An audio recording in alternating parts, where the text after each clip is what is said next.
महाकाल के महात्म्य के प्रसंग में शिव भक्त राजा चंद्रसेन तथा गोप बालक श्री करक की कथा। कोटि रुद्र संहिता।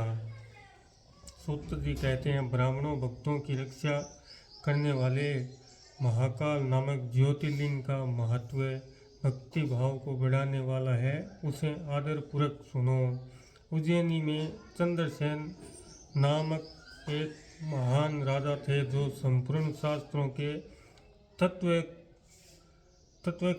शिव भक्त और जितेंद्रिय थे, जिनके पार्षदों प्रधान तथा सर्वलोक वंदिनी मणिभद्र जी राजा चंद्रसेन के सखा हो गए थे। एक समय उन्होंने राजा पर प्रसन्न होकर उन्हें चिंतामणि नामक महामणि प्रदान की, जो कौस्तुभ मणि तथा सूर्य के समान देदीप्यमान थी।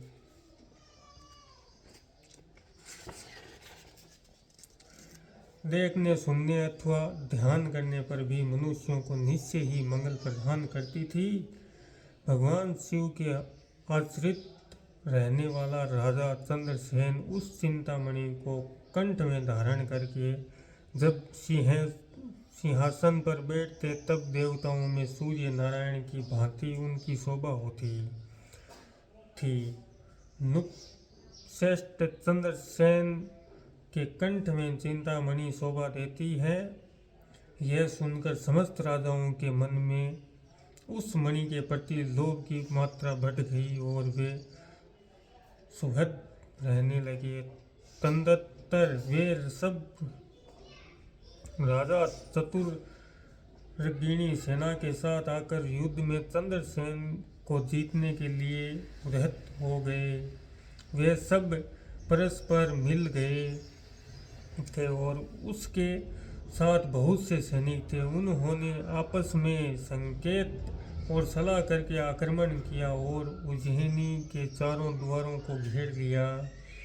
अपनी पुरी को संपूर्ण राजाओं द्वारा घिरी हुई देख राजा चंद्रसेन उन्हीं भगवान महाकालेश्वर की शरण में गए और मन को सदेह रहित करके दृढ़ निश्चय के साथ उपवास पूर्वक दिन रात अनन्य भाव से महाकाल की आराधना करने लगे। उन्हीं दिनों से शेष नगर में कोई ग्वालियन रहती थी, जिसके एकमात्र पुत्र था। वह विधवा थी और उज्जैनी में बहुत दिनों से रहती थी। वह अपने 5 वर्ष के बालक को लिए हुए महाकाल के मंदिर में गई और उसने राजा चंद्रसेन द्वारा की हुई महाकाल की पूजा आदर पूर्वक दर्शन किया। राजा के शिव पूजन का वह आश्चर्यमय उत्सव देखकर उसने भगवान को प्रणाम किया और फिर वह अपने निवास स्थल पर लौट गई। ग्वालियर के उस बालक ने भी वह सारी पूजा देखी थी। अंत घर आने पर उसे कोतलू लव हर्ष शिवजी की पूजा करने वाला विचार किया। एक सुंदर पत्थर लाकर उसे अपने शिविर से थोड़ी ही दूर पर दूसरे शिविर के एकांत स्थान में रख दिया और उसी को शिवलिंग माना। फिर उसने भक्तिपूर्वक कृत्रिम गंध, अलंकार, वस्त्र, धूप, दीप और अक्षय आदि द्रव्य जुटाकर उनके द्वारा पूजन करके मन कलिप्त दिव्य नैवेद्य भी अर्पित किया। सुंदर सुंदर पत्तों और फूलों से बार बार पूजन करके भांति भांति के नृत्य किया और बार बार भगवान के चरणों में नमस्तक झुकाकर उसी समय ग्वालियर ने भगवान शिव में आश्चर्यचकित हुए अपने पुत्र को बड़े प्यार से भोजन के लिए बुलाया, परंतु उसका मन तो भगवान शिव की पूजा में लगा हुआ था। अंत जब बार बार बुलाने पर भी उस बालक को भोजन करने की इच्छा हुई, तब उसकी माँ स्वयं उसके पास गई और उसे शिव के आगे आँख बंद करके ध्यान लगाए हुए बैठा देख देख उसका हाथ पकड़कर खींचने लगी। इतने पर भी जब वह न उठा तब उसने क्रोध में आकर उसे खूब पीटा। खींचने और मारने पीटने पर भी जब उसका पुत्र नहीं आया तब उसने वह शिवलिंग उठाकर दूर फेंक दिया और उस पर चढ़ाई हुई सारी पूजा सामग्री नष्ट कर दी। यह देख बालक हाय हाय करके रो उठा। रोज से भरी हुई ग्वालियन अपने बेटे को डांट फटकार कर पुत्र घर में चली गई। भगवान शिव की पूजा को माता के द्वारा नष्ट की गई। देख वह बालक देव देव महादेव की पुकार करते हुए सहसा मूर्छित होकर गिर पड़ा। उसके नेत्रों से आंसुओं की धारा प्रवाहित होने लगी। 2 घड़ी बाद जब उसे चेत हुआ तब उसने आंखें खोली। आंख खुलने पर उस शिशु ने देखा उसका वही शिविर भगवान शिव के अनुग्रह से तत्काल महाकाल सुंदर मंदिर बन गया।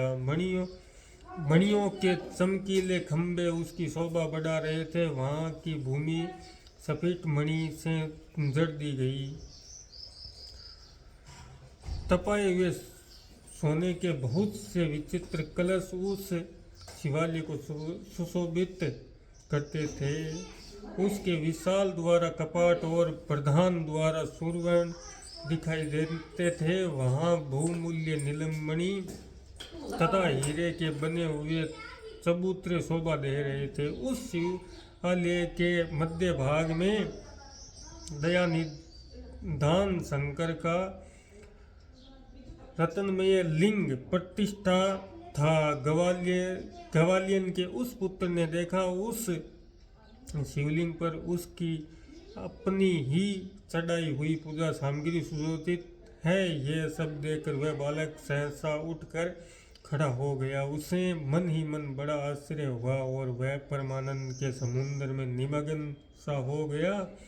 तदनंतर भगवान शिव की स्तुति करके उसने बार बार उनके चरणों में मस्तक झुकाकर और सूर्यास्त होने के पश्चात वह गोपाल बालक शिवालय से बाहर निकला और बाहर आकर उसने अपने अपने शिविर को देखा। वह इंद्र भवन के समान शोभा पा रहा था। वहाँ उस सब कुछ तत्काल स्वर्णमय होकर विचित्र एवं परम उज्ज्वल वैभव से प्रकाशित होने लगा। फिर वह उस भवन के भीतर गया जो सब प्रकार की शोभा संपन्न था। उस भवन में स्वर्ण मणि रतन और सुवर्ण ही जड़े गए थे। पड़ोस काल में सानंदर भीतर प्रवेश करके बालक ने देखा उसकी माँ दिव्य लक्षणों से लक्षित हो एक सुंदर पलंग पर सो रही थी। रत्नमय अलंकारों से उसके सभी अंग उद्दीपित हो रहे थे और वह साक्षात देवांगना के समान दिखाई देती है। मुख से विलीन हुए उस बालक ने अपनी माता को बड़े वेग से उठाकर वह भगवान शिव की कृपा पात्र हो चुकी थी। ग्वालियर ने उठकर देखा सब कुछ अपूर्ण सा हो गया था। उसने महान आनंद में निमग्न हो अपने बेटे को छाती से लगा लिया। पुत्र के मुख से गिरिराजपति कृपा प्रसाद का वह सारा वृत्तांत सुनकर ग्वालियर ने राजा को सूचना दी जो नियंत्रण भगवान शिव के भजन में लगे रहते थे। राजा अपना नियम पूरा करके रात में सहसा वहाँ आए और ग्वालियर के पुत्र वह प्रभाव और जो शंकर जी का संतुष्ट करने वाला था देखा। मंत्रियों और पुरोहितों सहित राजा चंद्रसेन वह सब कुछ देख परमानंद के समुद्र में डूब गए और नेत्रों से प्रेम के आंसू बहाते तथा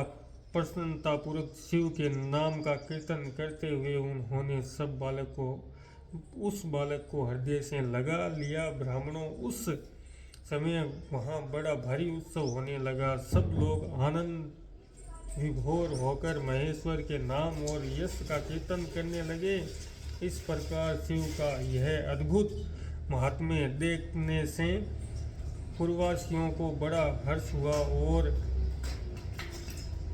इसी की चर्चा में वह सारी रात एक क्षण के समान व्यतीत हो गई। युद्ध के लिए नगरों को चारों ओर से घेरा हुआ खड़े हुए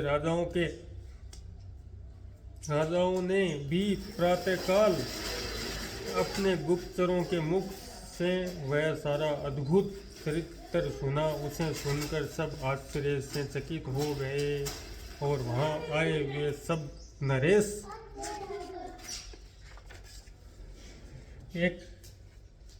एकत्रित हो आपस में इस प्रकार बोले, हे राजा चंद्रसेन बड़े भारी शिव भक्त है, अतएव इन पर विजय पाना कठिन है। ये सर्वथा निर्भय होकर महाकाल की नगरी उज्जैन पालन करते हैं, जिनकी पूरी के बालक भी ऐसे शिव भक्त है। वे राजा चंद्रसेन तो महान शिव भक्त है ही, उनके साथ विरोध करने से निश्चय ही भगवान शिव क्रोध करेंगे और उनके क्रोध से हम सब लोग नष्ट हो जाएंगे। अंत इस नरेश के साथ हमें मेल मिलाप ही कर लेना चाहिए। ऐसा होने पर महेश्वर हम पर बड़ी कृपा करेंगे। बोलिए शंकर भगवान की।